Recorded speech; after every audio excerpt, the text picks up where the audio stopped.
Okay, I think we're about ready to get started. Thank you everybody for joining us today for virtual working, staying energised and productive with our guest speaker, Zena Everett.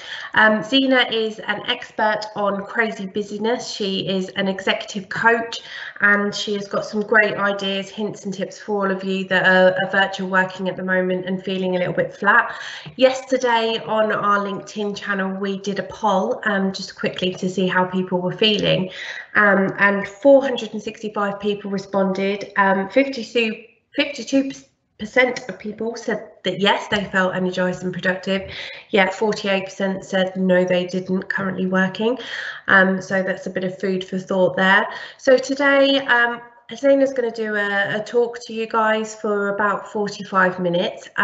We will be taking questions as we go along, so it will be quite an interactive talk. So please do use the Q&A function in the top right hand side of the screen to ask any questions as we go along, and I will try my best to interrupt Zena and get her to answer those questions for you.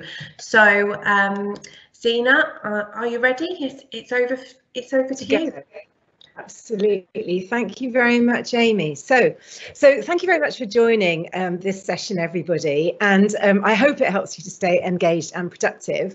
So I would invite you to wear two hats. So it may be that you're managing a team and you're feeling pretty productive, but you might have team members that you think, you know, I'm not quite sure how well they're doing and if they're really focusing on what's most important, and hopefully I can give you some tips to help manage their workflow.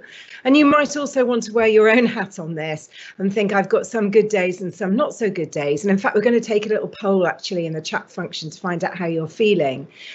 So wear it for your own hat as well. And as Amy said, it'd be really great to have some questions from you as we go, or any kind of comments. So we've got Amy, Helen and Christy on the call as my wing women to see what how you're feeling. So just to explain, I came at this because I'm an executive coach, and so I would do all that stuff about helping people get big responsibilities in their role or a new position or whatever it is. And I'd catch up with them and say something slightly cheesy and coachy, like, you know, how's that focus we agreed on your first 100 days plan? And invariably they'd say, yeah, Zena, I don't do any of this. I spend my day looking after other people. I'm in meetings. My week is peppered with interruptions and distractions. I'm constantly on email chains. And so I realized that no matter how focused they were, no matter what career goals and what skill set they had, sometimes we get in our own way. But more often, actually, organisational life gets in our own way. And it's a theory called organisational drag, which is that we can lose up to 20%. And if you're managing up to 25% of your time on this kind of layer of fake work. So that's often email chains that we shouldn't be on, meetings about meetings, reports that we write that nobody reads, faffing around on PowerPoint decks, all those kinds of things. So that's what we're going to talk about. And we've only got 45 minutes, so I just want to give you a snapshot. And bear in mind the big thing, that productivity is absolutely not about working more hours. That's not what I want at all, quite the contrary. And we're in the groove of working from home, many of us, and many of us are starting to go back to office life. But this is not about working more hours to get more done. It's about ruthless prioritization on the tasks that have the greatest impact. And that starts with a crystal clear understanding of what you are being measured on.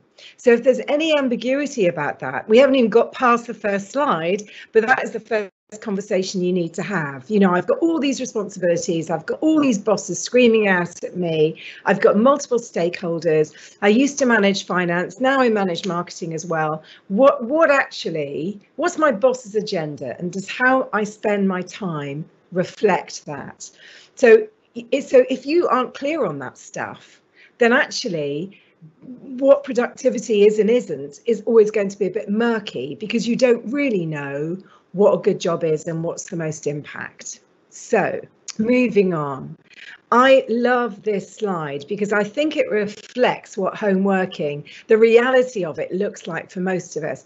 And we were just chatting at the beginning about, you know, when we work from home normally, it's all, or before we came on, it's all great. So I love working from home. I'm out with clients 3 days a week or so, otherwise I'm not earning a living. But I really love my time from home. I don't love my time from home when I've got one teenager on FIFA using up the Wi-Fi and screaming, you know, all those kinds of things. I'm fitting in with other people's agenda. So I just would like you to put in the chat function, if you encapsulated your week so far in one word, what is it? What is that word? So try and distill your week into one word, and then Amy, Helen or Christy, maybe you could just shout out what you're seeing. So just think about it while I keep talking, and then interrupt me because I can talk, as you've probably already spotted. So one of the things that's at play here, of course, is that the decision to work from home is sometimes out of our control. And not everybody has the kind of luxury of sitting in their dining room and walking around their garden and all those kinds of things. So those of you that are managers, you simply cannot over communicate this stuff, and you can't check in with people enough on how they're feeling, because I think our moods change quite often. So are we seeing any words of how people are feeling about their week? What are we getting? Yeah, I think we've got a couple that have come through. We've got mayhem and manic so far. Right, okay, that's interesting.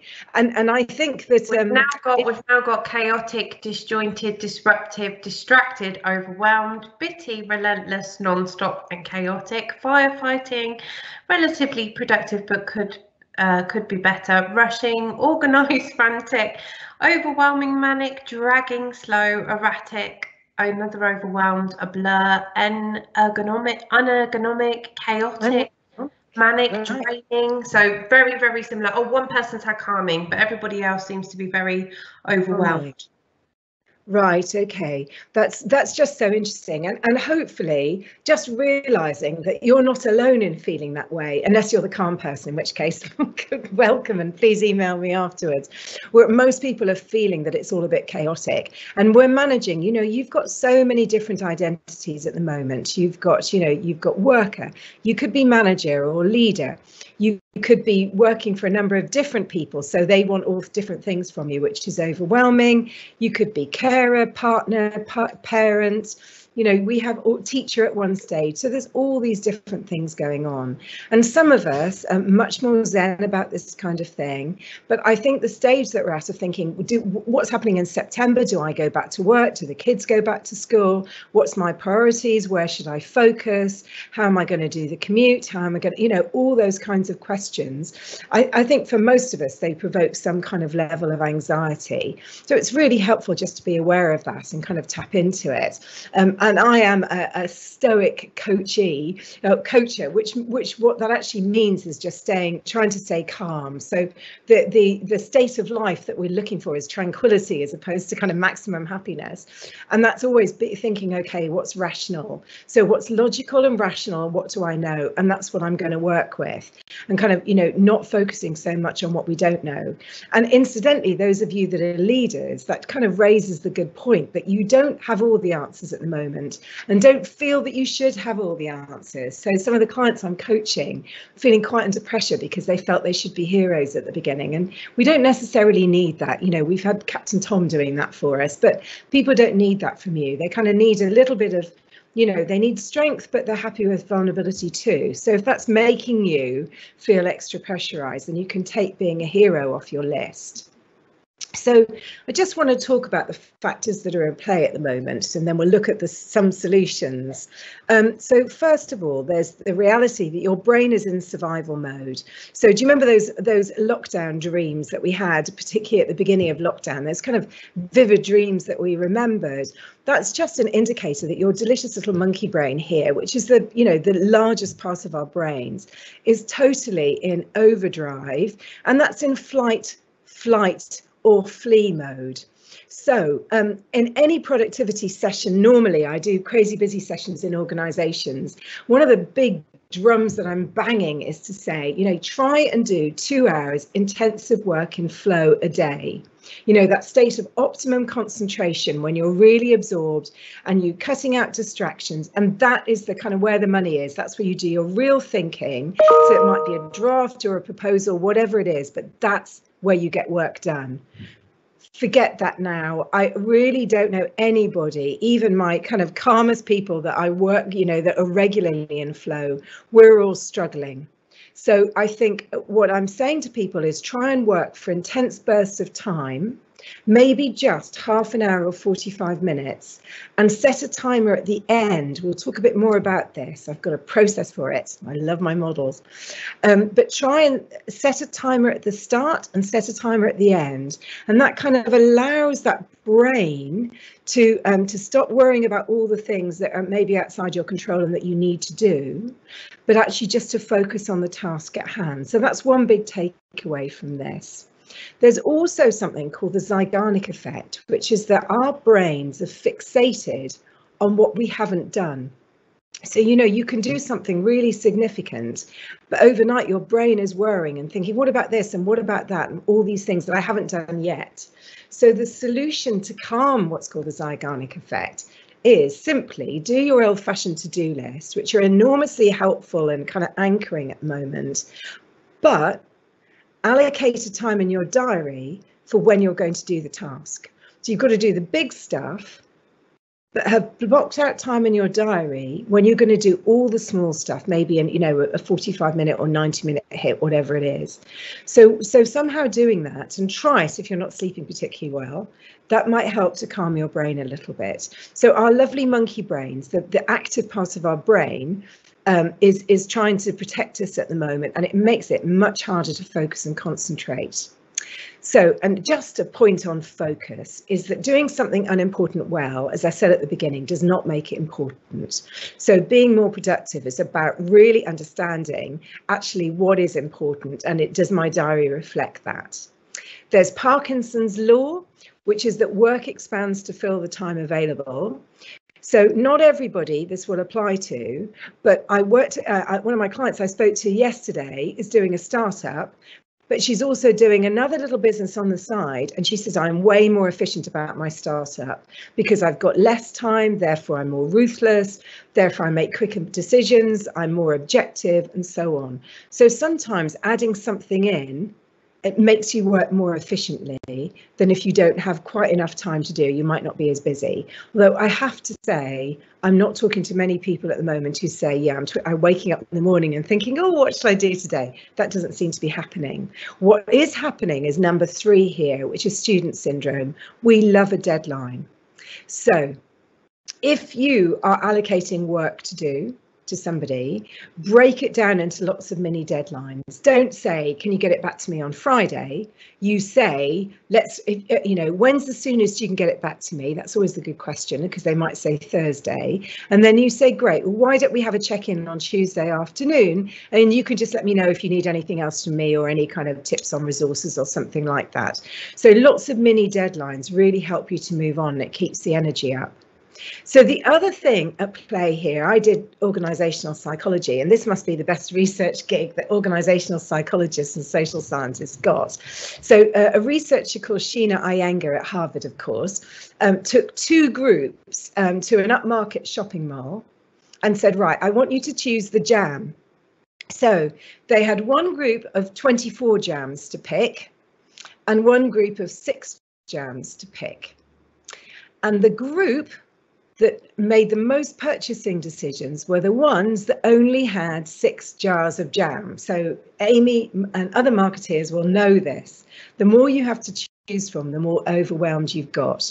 So the group that had only 6 jars of jam to pick a jam from were 10 times more likely to make a purchasing decision than the ones that were looking at 24 jars of lovely artisan jam. So what has this got to do with you? What it means is that when we have too much choice, when we've got too many things to do, that leads to inertia and we end up doing nothing because we're kind of paralyzed by choice.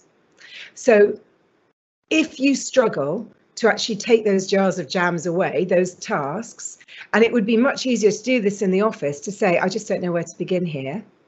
Then phone your boss up or phone a colleague up and just say, look, I'm overwhelmed, I just need to talk it through.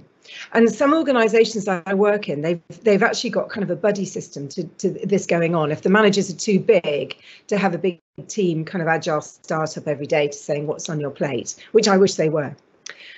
But at the very least, if you're feeling that actually you're procrastinating and you're struggling to get things done, then take away some of those jars of jam. So, as if by magic, I've got some drilling going on behind me. I hope that's not stopping you. So from enjoying this.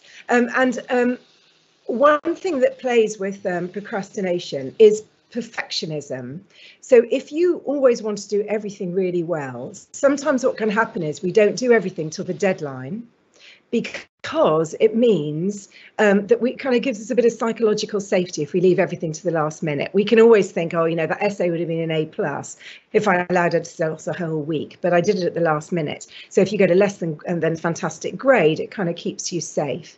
So if people say I really struggle with procrastination, then perfectionism is often an indicator, and most of us in professional life like to do things perfectly.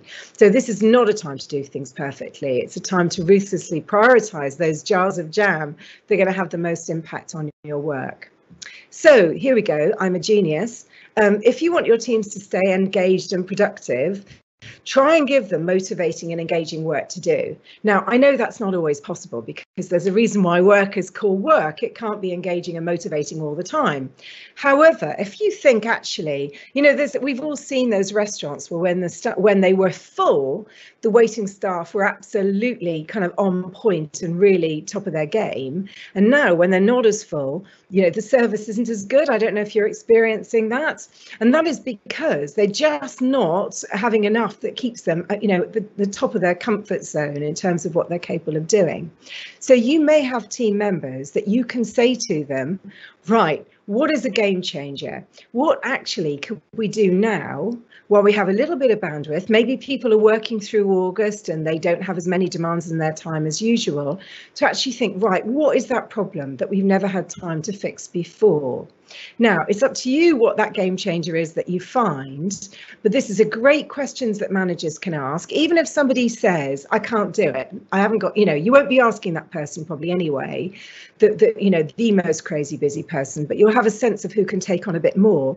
And even if they start working on it, you know, sometimes that first chunk of time is where they really need to put to block in the diary and start working on it.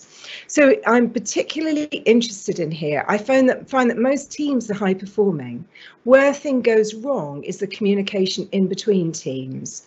So the kind of game changers that you might want to think about is saying to you know, the people in the next team, right, can we just work out the workflow between us and what we can do to smooth things up? What do you need from us that will make your life easier? What do we need from you that will make our lives easier? How can we do it?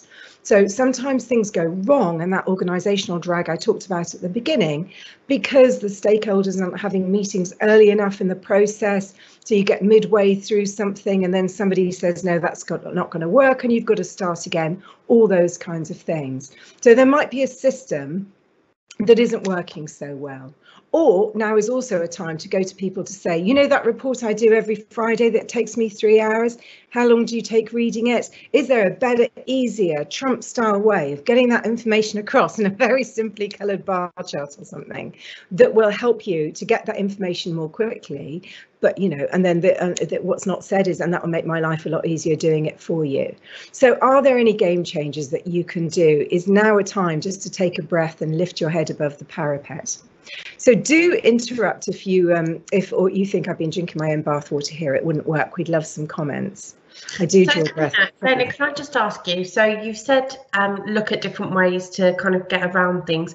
Say as a manager, your team are really, really busy, you're really, really busy, you want to put some of your work onto your team. How do you ensure that you're not going to impact their mental well-being and they're just going to say yes because you're their boss? Have you got any tips on how to kind of get around that? Yeah, I have. I think that I'm going to talk a little bit about meetings, because on the whole, I don't like them and they're big productivity blockers. But in fact, you know what, while we're doing this, it would be helpful if people could say on the chat function now, because there's a little bit of a delay, isn't there? What's their major productivity blocker that gets in the way of getting things done at work? So that'd be quite helpful to know while we're chatting about this. But I would say that what managers should be doing at the moment is having more quicker meetings, because as business is changing so quickly, you need to have more meetings and better communication quicker. Okay. And I'm a massive fan of those kind of agile stand-up meetings, saying, right, what have you got on your plate at the moment? What can get in the way of doing that? What do I need to know?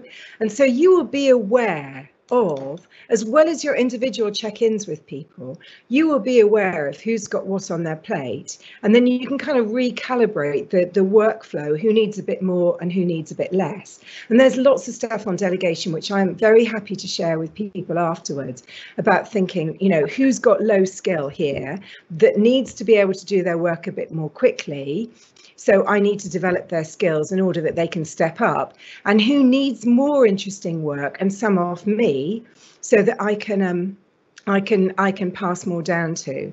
I am a big fan as well of, and one of my clients does this at the start of every meeting, is just working out everyone's hourly rate. And that's a real eye opener to think, okay, this is my hourly rate. If I'm being charged out, or, work it back from your target. If that's what I'm supposed to be earning, that's what my hourly rate is. Why on earth am I doing this? Just because we can do something doesn't mean that's where we should be spending our time. So, and I find with managers at the moment, it's quite easy for them to get stuck in the weeds, and in case people think, because we think people are overwhelmed and we don't want to pass it down. And it's also an excuse for us not to do the strategic stuff that adds the most value. And yeah. I've got a lovely line here that illustrates this. So lions teach us to go for antelopes only. Oh, looks like Zena's frozen. All sorts of activity. Then you're back. You froze, but you're back. It's fine. Carry on. Okay. So thank you. So lions don't bother chasing field mice. So lions don't go after small furry critters, because the calorific intake required for them to catch it, kill it, digest it, spit it out, share it with their pride and so on, would mean that they simply can't survive. So they say, right, let's just let that cute furry small stuff go, and we are absolutely going to focus on antelopes. So your antelopes are your priority tasks. Your priorities that you think, I'm tired. Most of us, our energy levels are up and down. So we go for the things that have the most impact on our business. So there's loads of things that we can do all day, but actually we have to prioritize the antelopes. So your question, Amy, is great to say to people, okay, what are your antelopes? And usually when people weren't working from home with all the exhaustion of doing this kind of virtual work, I'd say have 3 antelopes a day. But actually now I say to people, have 1. And if you get that done, start doing tomorrow's. So one of the reasons people don't always get their real priority task done is they simply don't have time to start working on it and to chunk it up. So this is all about allocating time to get stuff done. So you have to think about, what do I really need to get done, and block out an hour or so to actually figure out how to do it. Don't block out time to start it. Just need a bit of time to think, right, there's a game changer. How do I need to do that? Who do I need to talk to? Who's done it before? Where are the resources? What support do I need? What does the end look like? All those kinds of things to kind of scope it out. So now more than ever, we have to decide on what are the high priority tasks that we're measured on, that's going to turn the dial on the team, the business, your careers. So if your role is business development, then actually much of your time as possible should be spent on new business. rather than saying, look, I haven't got time because there's all these demands and I had this, that and the other. We have to be ruthless about it. And it's so important that managers build up that trust and psychological safety with their team, that they can go to you to say, look, I absolutely can't do this because while I'm doing this, I can't really go after what's most important. You know, I'm not having time to do the new business that I need to do because that's what is going to help us get out of this situation. So there has to be an acute look at things, and things that aren't game changers and aren't priorities have to go. So that's an easy management question. And how do you make sure you do your antelopes is my PIMP process. So the PIMP process is to know what your priority is, to insert it in your diary. So most of our I'm wagging my finger around, aren't I? Most of our diaries are full of meetings and calls, but they're not full of tasks. So we try and fit our tasks in, our antelopes, our priorities, around all those meetings and calls. That doesn't work. So your diary has to reflect what's important to you, which is those priorities. So you put them in the task, you mean it, so it matters, you absolutely have to get it done. And you're going to say to people, right, I'm just going to work on this proposal now for an hour. Do you need anything from me? You know, if you've got needy people that continually distract you, you know, do you need anything from me? Have you got everything you need? Okay, well, look, I'll send an email round or a Slack message or something when I'm done. So you get your head down. You know, if there's a drama-rama, they'll call you. And then you have to have a prompt. So this is the biggie. The final P in prompt is you've got in PIMP is a prompt. So you need to have some sort of device that means that you go straight into doing that task. You don't allow yourself to procrastinate, or it's not mood dependent. So you think, oh, I'll do it later. And obviously that's one of the problems of working from home. We just don't have those fixed boundaries. So people think, oh, well, I know that's important, but I'll do it at 4 o'clock. For most of us, that, you know, we need to get it done as soon in the day when we're fresh. So you need to have a prompt. So you think, right, I've got that call, or, you know, homeschooling finishes at this time. I'm going to plug the kid into Frozen because I don't know what that is, 90 minutes. It's 90 minutes of peaceful time, or I'll put it on loop and I can just get on with it. What you don't want to have is the opportunity to procrastinate or do something different. So we waste a lot of time in that, you know, 10, 15 minutes of moving from one task to another. And that is often on our phones, which I'll come on to. So if you think about where we can be on a meeting, and then when you finish the meeting, we very rarely, even when we're at work or at home, go straight down into doing something super important. You know, we might check our phone, there's loads of WhatsApps, check our emails, make a cup of tea, and actually we can lose kind of half an hour, 20 minutes. So in order to be more productive, the less of that time we have, the better it is. So, okay. This is, I'm kind of conscious of time because we've got 15 minutes left. I just want to ask you first, this is a meeting agenda, but Amy, what were people saying are the productivity hijackers? Lots and lots. Let me just read some of them out to you. A lot of them were meetings. I'm just going to scroll down so I can have a look. So we've got emails, having to want to check in with the team to support them. It takes time, but cannot be ignored. More courses and finding the time to complete emails, artificial deadlines from the top, emails, then you've got interruptions, short turnaround deadlines and repeated tasks, minor hiccups at technical admin level, uncertainty, the fact that it's not business as usual, too many short deadlines, changing priorities, lots of emails, lots of meetings, lots of people saying long meetings, no agenda, lots of people on them, meetings for meeting's sake, availability of others, managing directors micromanage and meetings for the meeting's sake, constant video calls. Video calls is a big one now that a lot of people, I mean, personally, I'm finding, I don't know about you, Zena, but people will call me on a video call now, and it's instant, and they can see when you're available because the video platform shows your availability as well. So yeah, that's the majority on there. A lot of meetings, emails, video calls, and micromanaging by the looks of things. Yeah, okay. So I think we need to do a couple more sessions on this stuff, don't we, to kind of to bottom out what you can do. So let's talk a bit about meetings. I would just like to say to anybody who's in a management role, most of us on this call, I imagine, are kind of knowledge workers. So what we're doing is having a kind of, a lot of them are invisible outcomes, aren't they? So there might be a contract or a sale at the end. But imagine you're running a production line. So imagine we were industrial workers, manufacturing workers. You're running a production line.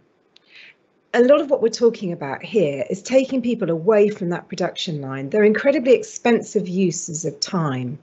So it's like you're testing on a lab and you have meetings. So what you're doing is getting everybody away from that lab test. Instead of doing it, you're just talking about it. It's kind of insane. So the way around that for all of these things is to try and chunk up time as much as possible. The only way you get to do this is by communicating with people and pushing back and explaining, particularly to managers who are, are changing priorities and deadlines and so on, the kind of the impact of that. So this is a time where communication and actually really good management and leadership skills are really at play at the moment here, because it's really separating the good managers from the bad ones who aren't on this kind of stuff. So the idea is to try and chunk things up as much as possible. So you've got time to think and get on with one task. And then if possible, you have as many calls in one day or in one period of a day as possible, as many meetings, but you can only do one thing at once. The problem is switching all the time from one thing to another is where we lose task. It's not multitasking, it's switch tasking.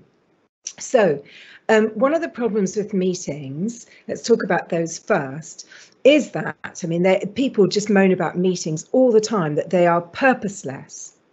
So this is a meeting agenda that I've pinched from one of my clients. So every time they invite people to a meeting, they have the 3 Ps on the email. So the purpose of the meeting, what is it we want to achieve? And that can be written as a question. The process means that Amy's bringing the figures, Charlie's bringing the feedback from last week, Sharon's bringing the market research. So that's very clear on what everybody has to do. Kind of also means, Zena, why are you in that meeting? Because actually you're not contributing to the decision. And the big thing is the payoff. So what is it we want to leave the meeting with? And even if you think moving from a genderless, waffle to the 3 Ps might be a tall order, the very least at the start of every meeting, even if it's not your meeting, you can say, could we just take a step back here? What is it we want to leave the meeting with that we don't have now? And actually, like as a coach, if you ask the right questions, you get the right answers. Asking that kind of question and get everybody's thoughts intently on what you want to achieve saves a load of time. And I would encourage you to discuss both email use in your organisation and also how meetings are going. So you can say, look, can we talk about this meeting? Is it really helpful? What are we trying to achieve here? Are there different ways of doing it? How does everybody feel? So that's something that managers can do now. How does our meeting rhythm need to change because of where we are? What works for people? Obviously, if you've got young kids at home, there'll be different times of the day when you can have meetings. So as the diary changes, you need to keep asking those questions. As some people are back into work and so on. So it's so important to ask that. And if your manager's not forthcoming, then, kind of table it saying, what are we trying to achieve here? I just wonder if, there's a different way of doing it. So managers, this is the biggie. You should not need to get your whole team off the production line together all at once to talk about what they did or didn't do last week. That is insane. You should have one-to-ones to do that. You should have some kind of dashboard anyway to kind of see activity. And, the acid test on this is if you're feeling bored and it's a bit tedious, then, sure as eggs, everybody else is. And they are probably doing something else during the meeting. OK, so meetings should be, fires. That might be slightly not a great metaphor this week, but what is it that I need to know about? What could derail us? That's the problem that you need to know. What are the problems that could hit us? It is pointless, everybody downing tools and talking about what they didn't do. You know, that is not the energy that you want to get on. That's just taking away energy. And, you know, if you've got to get everybody to talk about this all together, all at once, for some 2-hour meeting every Monday morning, then you need a radical rethink of how things are working. On the note of Monday morning meetings, like the one time in the week when everybody is really clear on what they need to do, why have a meeting then? You know, again, ask the team, do you really need a meeting at 9 o'clock on Monday? What about if we all have our lunch together? And just a point on this, there are creative ways of meetings that people are having at the moment. You know, they're saying, let's all dial in on our phones, but go for a walk and get some fresh air. It's a lovely day. You know, let's go to a different part of your flat or your house or stand by the kettle or something like that. You know, we were never intended to work in front of a screen all the time the way people are doing now. It's just relentless. So many of us are still working in front of a screen all day, not moving around, socializing, exercising, relaxing in front of screens. So managers, the more you can get people to move around, the better. Even if you go and sit in a different chair to kind of read something or do something different, that can somehow put the energy around. You want as much movement as possible. Okay, I'm just aware of time. Your metaphor as managers should be, or your mantra, you are checking in on the workflow. You are not checking up on the worker. So, you know, I hope we've gone way past the stage now of people feeling that if someone's working from home, they need a call from you at 8:30 to make sure you're working. Like, that is just deplorable. So what you should be saying all the time is, how's it going? What's working well? What more do you need from me? Not what can I do for you, because that's putting all the monkey on your shoulders. It's saying, what more do you need from me? But you so and again, that's your question, Amy, is that's when you know people have got the capacity to take on more, and that's what they need at the moment. Or if they say, no, I'm absolutely frazzled and this has happened, and you know, last week they could be rocking and rolling and this week they're struggling a bit, so they need support from you to say, okay, look, what's on your plate, and then take away those jars of jam. So check in, not check up. You know about psychological safety. You're all going to get the slides. This is the essence of building high-performing teams, is if you don't have trust now, and this is where God, I'm so full of mixed metaphors today, but this is where the wheels are coming off the cart, because people don't feel that they can go to their manager to say, I could do more, I could do less, I'm not coping, I was coping, you know, have all those conversations. Very quickly, what destroys productivity, I know you've got your message, is this idea of switch tasking. Do a bit of this, do a bit of that, do a bit of this. Every time you do that, you've got the investment cost of the lost time where you stop doing something and you start again. It's like that whole thing when you're reading a book and you think, oh, where was I? You know, the 5-minute recap at the start of Netflix, that kind of thing. That is what we lose so much time on. And what we're trying to do is get you to do your task quicker so you can stop working and re-energize. So multitasking, we've got a one-trick pony here, by the way. Multitasking is just switch tasking. The human brain can only concentrate on one task at once. And just very quickly to hammer the point home is, if you imagine you're working on, you're waiting for somebody to finish this black bit of work and give it to you.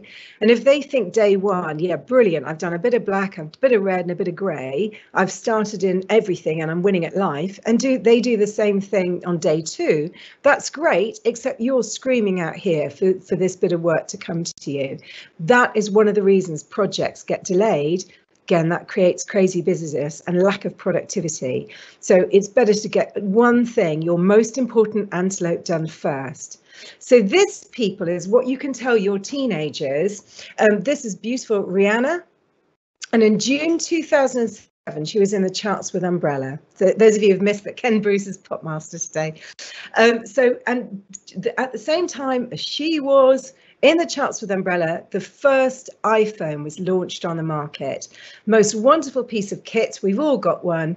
The problem with the iPhone is that it gave us immediate access to the internet. So it made that everything we need it now. There's this awful urgency effect, which does not make us more productive. It makes us more stressed.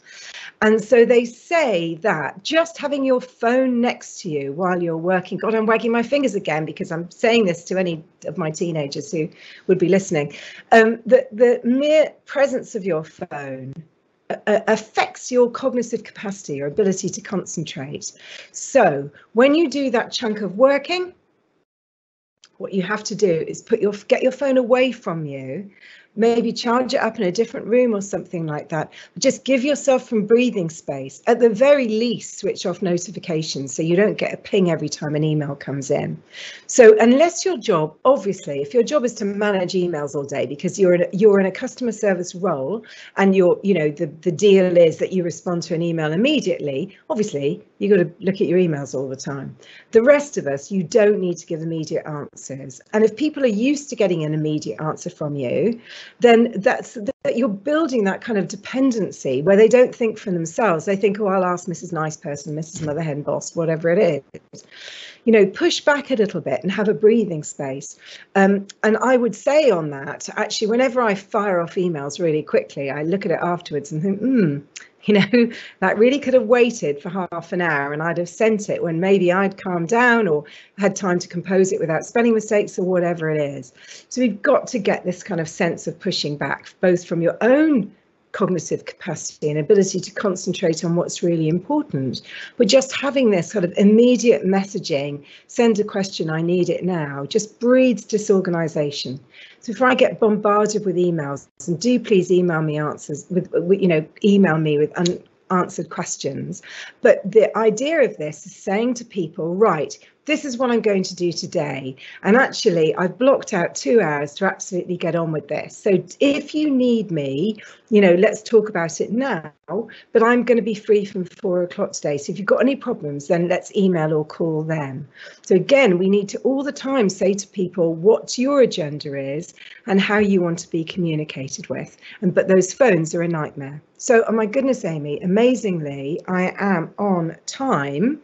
So, and what I would encourage everybody to do, you've got 15 minutes left, and of course 45 minutes is a great time for meetings. No, Zena, they've only got 5 minutes, so we started at 12, so we've got like 3 minutes left. There's any Q&A, but what I would also encourage people to do before 1 o'clock in their own time is just to think, okay, how am I working at the moment and what can I do to change? I would love you to look at your calendars and try and budget your tasks to your time. So you think, okay, this is what's really important to me at the moment. When am I actually going to fit it in and when can I move around?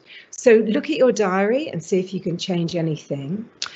And also think about people you need to have conversations with. Right, let's think about our meeting time, when our meeting rhythm, can we change it at all? Let's think about our one-to-one check-ins. What would work for you? What would be a better time for you? Why don't we both go and get an, walk and talk or something like that? So think about those people. And just in the last minute, I love that expression, I've noticed. So I use this quite a lot. And you asked me to do this at quite short notice. That's no problem, but it would really help me if we could talk about this. Maybe every Tuesday morning we'll have a quick call. I can see what's coming up for you, and so I can get you the information you need at a time that suits it both. So those serial perpetrators that always want things urgently, that is because they are disorganized and you need to get me into a crazy busy session with you. So you just say, I've noticed. That's not aggressive, but then you say, how can we make this work so not everything is a rush job? Okay, so if we've got a moment for a question, Amy, shout it out. And in the meantime, this is how you can contact me. I send out a monthly article on productivity and career strategy. I've got something going out this month on how to deal with your boss if they're a bully and that's putting you off going back to work. So please sign up to my monthly article. It is absolutely only monthly. Oh, lost the sound there. To hear it, and that's my email address. Right. Okay, Amy. Okay, we've had a couple of questions through. Okay, so from Sandra, how does she get senior people to attend these types of sessions, she's asking, or coaching when they feel they are far too senior and certainly don't need help? That's a very good question. There should be some kind of feedback mechanism, whether it's anonymous or 360 or something, so people are getting feedback on what's working and what doesn't. So when I coach people, you look for two things in coaching. First of all, they've got to be self-aware, and secondly, they have to have a sense of agency that they can do something about it. You know, that they can make the behavioural change. So the first thing is self-awareness, and that usually comes from some kind of feedback exercise. So you've got data. Fabulous. And then one more quick question that we've had through from Rebecca. Do you have any insights for students staying motivated? Current law student here feeling quite overwhelmed. There's so much content online that I'm seeing, peers engaging with, courses, etc. And while I've done a couple myself, I find this incredibly hard to switch off from relaxation time to working time, as I've currently got very little structure and no foreseeable date of when normality will return with my studies. Yeah, why don't you email me, and then we can book a call. Email me with your number and we'll talk about it. Do you know what? Don't compare yourself to other people. That is the route to madness. So that people can be doing an awful lot of crazy busy stuff. You know, if you are, and maybe talk to your tutors about this, if you are learning what's really important in a focused way, in a reasonable amount of time, and I would do that 45 minutes and then take a break, that is probably good enough. You know, if you're learning your core content and you've got it right. So the best thing is just not to look at and not compare to yourself to all the things that they're doing, because people can look like, you know, there's a difference between revision and colouring in your revision diary. So I would stop worrying about what everybody else is doing, frankly, and just make sure you do the most important things and do it well. And give yourself a break. You know, you can't. I did a master's while working, and I remember my tutor saying, do you know what, if you do half an hour of really good learning every day, that's way better than 3 hours of staring at your screen. So obviously I took him at his word, and that's what I did. So, but email me. Fabulous. Thank you very, very much for joining us, Zena, and being our guest speaker on our webinar today. I know that I have certainly learned a lot from you, and I've got quite a lot to take away from there, and especially kind of booking in my tasks into my actual diary, which I never actually do, which I think is really, really useful. So I hope all of you guys have found at least one thing to take away from today's session as well. We will be emailing out Zena's slides. We will send out some links and information for you as a bit of a follow-up. Thank you very, very much for joining us. And if you've got any questions, as Zena said, please do get in contact with her directly. You can email her. And that's it. Do keep an eye out on our social media sites, specifically LinkedIn, to find out more information about our next events that we'll be holding with Reed. Thank you very much, everyone. Thank you, Zena. A pleasure.